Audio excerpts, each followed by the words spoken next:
Today, around lunchtime, the President of the United States took to social media to post gleefully about what could be a war crime. Trump posted this video showing one of two strikes that the U.S. reportedly carried out today to destroy one of the biggest bridges in the Middle East, a civilian bridge outside of Tehran. Now, Iranian state-run news reports that 8 people were killed in those strikes and another 95 were wounded. MS Now has not verified those claims. The reason why I say these strikes could be a war crime is because if you look closely at the video, you'll notice construction cranes surrounding the bridge.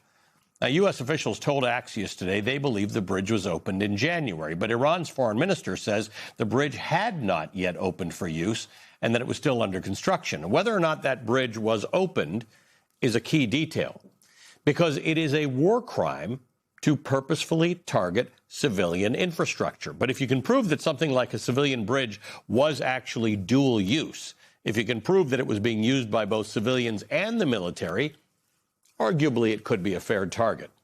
So far, the closest thing we've gotten to a justification for the bombing of this bridge is that U.S. defense officials anonymously tell Axios that the strikes were conducted to prevent the Iranian armed forces from moving weapons across the bridge. So it's now the position of the United States that it can bomb any civilian target that could hypothetically be used by the military in the future. That is some Orwellian logic. That would be the U.S. using the logic of thought crimes. By that logic, the U.S. could conceivably strike all civilian infrastructure in Iran. Every power plant could, in theory, be used by the military. Every road could conceivably be used by military vehicles. Now, what makes this all so alarming is the fact that Donald Trump is already claiming that this bridge won't be the last piece of civilian infrastructure that the U.S. purposefully targets. On Monday, Trump threatened to completely obliterate Iran's electrical plants and water desalination plants. Last night, in his address to the country, he doubled down on those threats, saying the strikes would leave Iranians without, quote, even a small chance of survival or rebuilding. And when he posted the video of today's strikes on the bridge, he wrote, quote, much more to follow.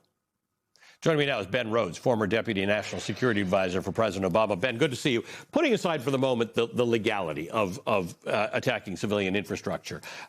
In the early days of the war, when there were those images of a refinery in Tehran that had been hit and was burning, the skies of Tehran were lit up.